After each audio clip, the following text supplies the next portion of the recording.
La llamada llegó a las 9:06 de la mañana, justo cuando servía mi segunda taza de té. Sofía siempre llamaba con un propósito, casi nunca para charlar. Esta vez fue por la tablet de Lucía, está completamente rota, dijo, y con los exámenes finales acercándose, de verdad la necesita. No pedí detalles, ya casi nunca lo hacía. Claro, cariño, transferiré 9,000 pesos después del desayuno, dije, alcanzando mi chequera, aunque sabía que ella prefería lo digital. Gracias, mamá, eres la mejor. Entonces la línea hizo un clic, o eso pensé. Dejé el celular y di un sorbo, pero luego lo escuché. Una risa apagada masculina. Diego. Luego la voz de Sofía, brillante y filosa como vidrio. Es tan despistada. ¿De verdad cree que vendríamos a visitarla si no pagara por todo? Me quedé helada. La taza tembló ligeramente en mi mano. Probablemente piensa que su pastel de limón le compra amor, añadió Lucía con una risita rápida. Más risas. Casuales. Ensayadas. ¿Otra vez mandó dinero?, preguntó Diego, masticando algo. Sí. Le dije que era por la tablet. Lucía ha estado usando la mía toda la semana. No preguntó nada. La verdad es un poco triste, dijo Sofía, con un tono que no era de compasión, sino de lástima. Solo quiere sentirse útil. Mi pecho se sintió apretado. No de forma alarmante, sino pesada, como una presión creciendo bajo el suelo. Me quedé inmóvil, con el celular aún encendido en la encimera, atrapando cada palabra. Otra pausa. Luego la voz de Lucía, más baja esta vez. Va a morir pensando que en verdad la queríamos. Diego soltó una risita. Morirá pensando que importaba. Terminé la llamada despacio, con intención. El silencio después fue cortante, resonante. Miré la azucarera en forma de conejo de cerámica que Sofía pintó para mí cuando tenía 10 años. Su oreja izquierda estaba rota. Llevé mi té a la mesa de la cocina. Mis manos no temblaban, todavía no. Coloqué la taza junto al cajón con mis recibos bancarios antiguos. No había abierto ese cajón en años, pero ahora lo abrí. Suavemente, con propósito, como si ya supiera lo que encontraría dentro. No había tocado el cajón inferior de mi escritorio en años, no desde que organicé todo en carpetas ordenadas, codificadas por color y etiquetadas con mi letra de bibliotecaria. Se suponía que me daría paz saber que cada documento tenía su lugar.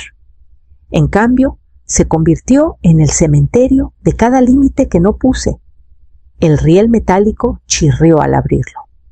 Adentro, copias de cheques con esquinas borrosas, facturas de colegiaturas marcadas, pagado recibos de ferreterías cuando ayudé a remodelar su baño. Encontré un acuerdo notariado de cuando cofirmé su hipoteca. Lo firmé sin dudar. En ese momento se sentía como amor, como deber. Empecé a apilar los documentos. Educación, vivienda, emergencias, favores de una sola vez.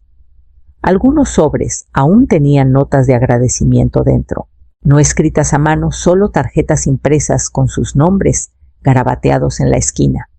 Una actuación de gratitud. Guardaba una pequeña calculadora en el cajón, la que usaba para cuadrar mi chequera. Los botones se atascaban, pero aún funcionaba. Colegiaturas, 640,000 pesos. Apoyo para la hipoteca, 360,000 pesos. Gastos médicos por la cirugía dental de Sofía, 54,000 pesos. El campamento urgente de violín de Lucía, después de su primer recital, 24,000 pesos. Y esos eran solo los que tenían recibo. Empecé a anotar números en un cuaderno rayado, columna tras columna. Los etiqueté por año. 2015, 2016, 2017. El patrón estaba ahí. Si sabías buscar cómo sacar un libro de la biblioteca y ver el mismo nombre estampado una y otra vez, solo con diferentes títulos. Sofía siempre lo decía con suavidad, con naturalidad. Es solo un poco, mamá. O solo hasta que nos pongamos al día el próximo mes. A veces era solo esta vez. Y yo dejaba que esa palabra abriera mi corazón como una llave en una cerradura. Pero ahora lo veía claro, no era generosidad, era un sistema, una expectativa silenciosa de que siempre estaría ahí porque siempre lo estuve. Apoyé mi mano en una copia del giro que envié para los gastos de orientación de Lucía en la prepa. Dijeron que era urgente. Lo urgente, me di cuenta, era su comodidad, no mi bienestar. Cerré el cajón con suavidad, miré el calendario en la pared y rodeé la fecha de hoy con tinta roja. Después de que Juan murió, no hubo tiempo para el duelo, como la gente imagina que es el duelo. Nada de colapsar, nada de lamentos largos en el baño. Solo facturas, trámites y una niña de 12 años que no entendía por qué el plato de desayuno de su papá seguía intacto. Vendí el coche en 3 semanas. Era el Toyota rojo, con el que Juan enseñó a Sofía a estacionarse en paralelo, vendido por la mitad de su valor. Pero necesitaba el dinero para el depósito de su primer año de universidad. Ella tenía sueños, y yo no sería la razón por la que se quedaran en sueños.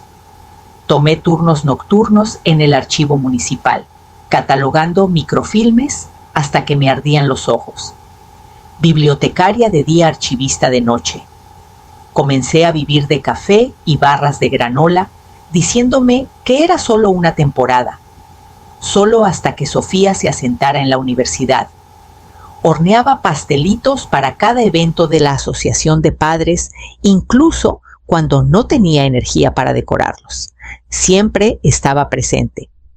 Bordé el nombre de Sofía en una mochila cuando no pudo pagarla de marca. Me hice útil, porque ser útil, creía, era lo último que podía ofrecer sin que me lo quitaran. La gente me decía fuerte, nunca los corregí. Recuerdo la primera vez que pensé que tal vez, solo tal vez podría descansar. Fue la noche que Sofía consiguió su primer ascenso. Estábamos al teléfono, la felicité, apenas hizo una pausa, antes de preguntar si podía ayudar con el depósito del kinder de Lucía. Dije que sí, porque eso hacía. Pero esa noche recuerdo cepillarme los dientes y pensar, ni siquiera preguntó cómo estoy. Y ahora sentada en mi mesa, todos estos años, después no puedo recordar una sola vez desde el funeral de Juan, en que alguien de mi familia preguntara cómo estaba, a menos que fuera el preludio de un favor. Antes me decía que ser necesitada significaba ser amada. Pero la necesidad es una puerta que solo abre hacia un lado, y he estado parada en el tapete de bienvenida sosteniendo regalos por décadas. Tomé la carpeta de finanzas otra vez y guardé el cuaderno de números dentro. Luego lo empujé más al fondo del cajón, detrás de los sellos, detrás de las velas de emergencia, a algún lugar más profundo. El banco estaba más frío de lo que recordaba. No la temperatura, sino el ambiente cortante, con un silencio pulido indiferente. Me senté frente a un joven llamado Esteban, no mayor que Lucía. Llevaba una corbata con estampado de pequeños zorros y me miró como si pudiera necesitar ayuda para encontrar la lápicos. Quiero cerrar 2 cuentas cofirmadas, dije deslizando la carpeta sobre el escritorio, y congelar la cuenta de ahorros ligada a la hipoteca de Sofía López. Sus dedos flotaron sobre el teclado. ¿Está segura, señora López? Lo miré a los ojos. Completamente. Tecleó despacio, como si temiera que las teclas explotaran. Observé cada pantalla actualizarse en tiempo real. Líneas desapareciendo, saldos en gris. Los pequeños registros digitales de todo lo que pensé que estaba obligada a cargar. Cuando me dio los comprobantes de cancelación, no sentí euforia ni triunfo, solo calma, como el zumbido de una habitación justo después de un apagón. En casa pasé por el pasillo donde solían colgar las fotos familiares, el marco dorado del retrato de boda de Sofía, la instantánea de Lucía, sosteniendo una calabaza, la foto en la playa de aquel verano en que fingimos estar unidos. No las rompí. Ni siquiera fruncí el ceño. Bajé cada una con cuidado, limpiando el polvo de las esquinas. Las envolví en periódico y las puse en una caja forrada con una manta de bebé que no pude tirar. Se sintió ceremonial, no borrado preservación. Dejé un marco colgado, una foto en blanco y negro de Juan y yo en nuestra luna de miel en Puerto Vallarta, sosteniendo conos de nieve con el viento en el pelo, sin una sola tarjeta de crédito entre nosotros. Más tarde preparé un té de manzanilla y me paré en la encimera de la cocina mientras el sol se filtraba por las persianas. Aún no le había dicho a Sofía. No estaba segura de si lo haría. Algunos cambios no necesitan anuncios, solo necesitan suceder. Recorrí la casa con manos silenciosas, recogiendo cualquier cosa que susurrara obligación. Luego abrí el closet de mi cuarto y bajé la caja fuerte, ignífuga. Al tercer día, los mensajes comenzaron a acumularse. El primero llegó temprano en la mañana. Sofía: mamá, fallo en el banco, ¿puedes revisar? Lo leí mientras doblaba toallas. El segundo llegó después del almuerzo. Sofía: necesitamos hablar urgente. El tercero fue después de la cena. Sofía: esto es una locura, llámame ya. Dejé el celular boca abajo en el aparador. La tetera silbaba de fondo, ahogando el zumbido de otra notificación. No miré, no por malicia, sino porque ya había escuchado suficiente. Esa noche caminé con doña Clara, mi vecina de 2 casas más allá. Hicimos nuestro recorrido habitual por la calle Nogales, pasando el estanque, subiendo por la avenida Jacarandas. No hizo preguntas, solo ofreció la comodidad de una compañía callada hasta que doblamos de regreso a casa. Notó el leve temblor en mi mano mientras ajustaba mi bufanda. ¿Estás bien, Mariana? Asentí, aunque el movimiento se sintió frágil. El silencio no es venganza, querida, dijo. Es un límite que nunca esperaron. Nos detuvimos en mi reja. La luz del porche parpadeó. Lo tergiversarán, añadió. Dirán que eres fría. Pero nunca dirán qué hicieron para que te callaras. Tenía razón. No esperaban esta versión de mí. Estaban acostumbrados a la mujer que siempre respondía, que siempre ofrecía, que explicaba todo 2 veces solo para mantener la paz. Nunca conocieron a la mujer que eligió la quietud sobre la respuesta, que vio su crisis y no alcanzó la chequera. Adentro puse el celular en modo silencioso y lo guardé en el cajón junto a los filtros de café. No necesitaba escuchar su vibración para saber el guión: urgencia, confusión, indignación. Ni una vez dijo, lo siento. Ni una vez preguntó si estaba bien. Apagué las luces, serví agua y llené una bolsa de agua caliente para mis pies. Me senté en el sillón junto a la ventana y vi la luna subir lenta y llena.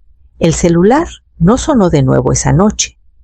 Por la mañana, desperté temprano, escribí una lista de pendientes en una libreta amarilla y al final rodeé 2 palabras: próximos pasos.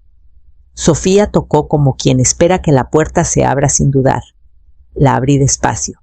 Estaba en el porche con su abrigo camel, el rostro tenso, los ojos buscando más allá de mí, como si buscara a la madre que reconocía.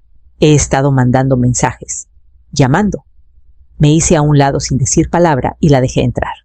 Fue directo a la cocina sin invitación, pero familiar con el lugar. Se quedó detrás de una silla esperando que ofreciera café, té, algo. No lo hice. En cambio, me senté. Ella se quedó de pie.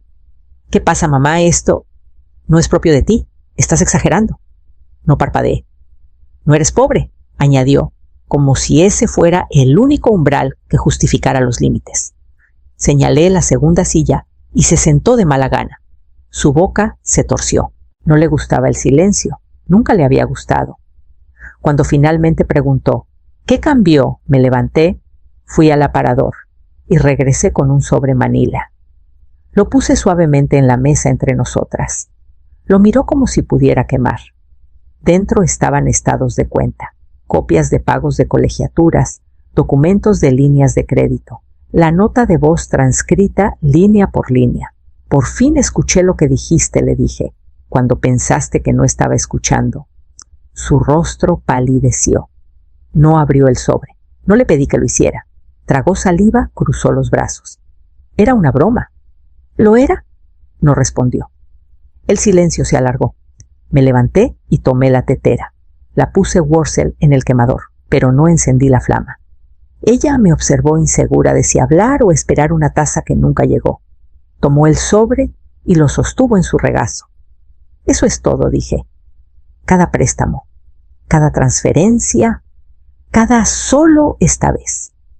Parpadeó rápido. No por lágrimas, por ser vista con demasiada claridad. Cuando se levantó para irse, no dijo adiós. Se llevó el sobre, pero dejó su voz atrás doblada, en algún lugar dentro del silencio que nunca esperó de mí. Cuando la puerta se cerró, miré hacia la ventana y noté que el correo había llegado. Un paquete grueso estaba arriba con la etiqueta de mi abogada. El sobre de mi abogada estuvo sin abrir en la encimera por un día entero antes de que lo abriera, con el mismo abrecartas que Juan usó para nuestras invitaciones de boda. Dentro estaban los borradores de las revisiones a mi testamento. No dudé. El nombre de Sofía ya no estaba. En su lugar, el nuevo beneficiario, la Beca López para mujeres en reingreso. Un fondo modesto, pero suficiente para ayudar a mujeres mayores como yo alguna vez a regresar a la escuela, cambiar de carrera, reclamar vidas inconclusas. Mujeres que dieron demasiado y pensaron que era tarde para recuperar algo. Firmé en las líneas punteadas con una mano que no temblaba. Luego fui al banco. Nueva cuenta. Nuevas contraseñas. 5 firmantes. Sin tarjetas vinculadas. Solo yo, la mujer detrás del mostrador. Preguntó si quería designar un beneficiario. Sonreí y deslicé los documentos notariados del fideicomiso. Aún no dije. Hemos comenzado un tipo diferente de herencia. En casa, doña Clara vino con su escáner. Tuvo que conectarlo a su vieja laptop, sostenida con cinta adhesiva y suerte. Manejó cada página con cuidado. Documentos bancarios, formularios de la beca, cartas de revocación, alimentándolos uno por uno, como si fueran reliquias sagradas. Cuando terminamos, sirvió seltzer en copas de vino y dijo: «Se siente bien, ¿verdad?», asentí. Como respirar por primera vez. El aire en la casa se sentía más ligero. No porque algo hubiera cambiado, sino porque yo lo hice. Durante años, preservé una versión de mí construida en la obligación amable, confiable, invisible. Pero ahora la mujer en esta casa tenía un nombre, una cuenta bancaria y un propósito que iba más allá de su linaje. Imprimimos etiquetas para carpetas, documentos finales, registros de becas, patrimonio. Pasé mis dedos por las carpetas en relieve, como si fueran ladrillos en un muro que por fin construía para mí. Esa noche, abrí la libreta donde solía hacer listas de compras y escribí en la parte superior de una página limpia lo que aún me debo. La lista no era larga, pero cada palabra importaba, y una de ellas rodeada 2 veces era paz. La primera llamada fue de Diego. Reconocí el número, pero lo dejé sonar. No dejó mensaje. Luego Lucía. Llamó 2 veces antes de dejar un mensaje de voz, su voz plana, con confusión, teñida de algo que no pude nombrar, resentimiento tal vez, o una admiración a regañadientes. «Abue, ¿de verdad los cortaste? Bueno, bien por ti, supongo». Lo reproduje una vez, solo para escuchar el tono de nuevo. No exactamente cruel, no exactamente amable, sobre todo sorprendida, como si hubiera desafiado el personaje que escribieron para mí. Lo borré. Esa tarde preparé sopa de lentejas con comino y limón y la dejé hervir a fuego lento. Leí a María Zambrano junto a la ventana mientras la luz se movía por el piso de madera. No tenía citas ni obligaciones ni llamadas que devolver. Por primera vez la casa no resonaba con espera. El mensaje de voz cruel, el que lo inició todo, seguía guardado en mi celular en una carpeta llamada Archivo. No lo había escuchado en días. No lo necesitaba. Esa mañana abrí el archivo y dudé sobre el botón de reproducir, no para escuchar sus risas, sino para ver si sentía algo. No sentí nada. Así que toqué borrar. El archivo desapareció sin alboroto. Esperaba que mi corazón protestara, que intentara rescatar alguna prueba, algún cierre, pero no hubo pánico. Solo espacio y una comprensión silenciosa de que sanar a veces significa renunciar a la necesidad de ser validada por quienes te lastimaron. La evidencia había cumplido su propósito. Ya no la necesitaba para recordarme. Serví la sopa en un tazón de cerámica profundo y la llevé a la mesa. Comí despacio masticando hasta que el calor llegó a mis dedos. Afuera, el carillón de viento de alguien sonaba suavemente, no intrusivo, solo parte del día. Escribí en mi libreta esa noche: la paz no pide disculpas, solo llega cuando dejas de pedirlas. Luego guardé la libreta bajo mi almohada y abrí mi correo. El centro comunitario había enviado el horario de clases de primavera. Una de ellas llamó mi atención. El catálogo decía escritura de memorias para principiantes, pero en realidad se convirtió en algo más. Una sala con 12 sillas plegables y una jarra de café tibio, donde personas como yo recordaron que tenían historias que no le pertenecían a nadie más. Me inscribí sin pensarlo demasiado, martes por la tarde, en la biblioteca local, el mismo edificio donde leía en voz alta a los niños de kinder hace 2 décadas. Ahora regresé, no como voluntaria, no como madre o abuela de nadie, sino como Mariana López, escritora principiante. Mi primera pieza se llamó Cómo me convertí en sombra y encendí el camino de regreso. La leí en voz alta al grupo, con voz firme, incluso cuando las palabras pesaban. Cuando terminé, una mujer, Carmen, tomó mi mano. Eso ya no es una sombra, dijo. Eso es luz. Ella y otra compañera, Rosa, me invitaron a comer la semana siguiente y la siguiente. Nos empezamos a llamar las no jubiladas. 3 mujeres recuperando pedazos de sí mismas que casi habían descartado. Carmen estaba reaprendiendo náhuatl. Rosa quería recorrer todos los parques nacionales antes de los 70. Compré una tetera amarilla como girasol. No tenía sentido práctico, ya tenía una perfectamente buena, pero esta me hacía sonreír cada mañana.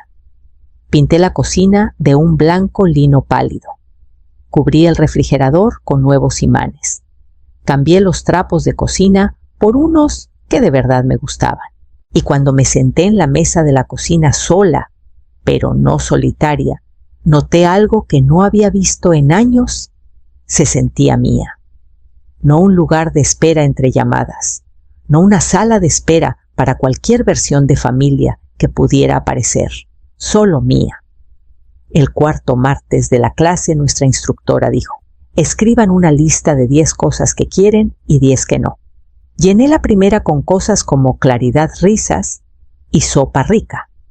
La segunda lista me sorprendió. Ya no quería disculpas, no quería explicaciones, no quería ser la segunda opción de nadie ni su culpa secreta. Lo que quería era exactamente lo que tenía: un bolígrafo en la mano, una historia en la página y ninguna voz ajena diciéndome cómo termina. El correo de Sofía llegó tarde en la noche con marca de tiempo 11:42 p.m. No lo esperaba, no lo quería, pero ahí estaba flotando en mi bandeja de entrada como un mensaje en una botella lanzado desde una isla en la que ya no vivía. No sabía que te sentías así, escribió. Solo pensé que esto era lo que hacen las familias, sin saludo, sin verdadero remordimiento, solo confusión envuelta en derecho, del tipo que se sorprende por límites que nunca imaginó que existirían. Esperé hasta la mañana para responder, no por dudar, sino porque quería elegir mis palabras, como quien planta semillas, no como quien lanza piedras. Las familias también dicen gracias, escribí. Luego adjunté una foto. La primera beneficiaria de la beca López Tina Morales, 47 años, madre soltera de 3, comenzando la escuela de enfermería el próximo otoño. Sus ojos estaban llenos de una esperanza que no había visto en la mirada de mi familia en años. Debajo de la foto escribí una frase: di, hasta que me rompí. Ahora doy para construir. Di clic en enviar. Luego cerré la laptop y la aparté como un libro terminado. En la cocina, las orquídeas en el alféizar se estiraban hacia la luz. Las rocié suavemente. El aroma a aceite de limón flotaba en el aire limpio, brillante, nuevo. Había pulido los pisos esa mañana, tarareando mientras trabajaba. No para invitados, no para aprobación, sino porque por fin me gustaba cómo se sentía mi hogar bajo mis pies. Serví una taza de té, la puse en la mesa y abrí mi diario. Escribí: lo último que transferí no fue dinero, fue mi valor, y lo regresé a mí misma. Las palabras se quedaron ahí firmes y seguras. No necesitaba releerlas. Cerré el diario, lo guardé junto a la tetera amarilla y me senté a ver la luz filtrarse por las cortinas de encaje. El teléfono no sonó. Nadie tocó. Nadie pidió nada. Y por primera vez en mucho tiempo no me sentí olvidada. Me sentí libre.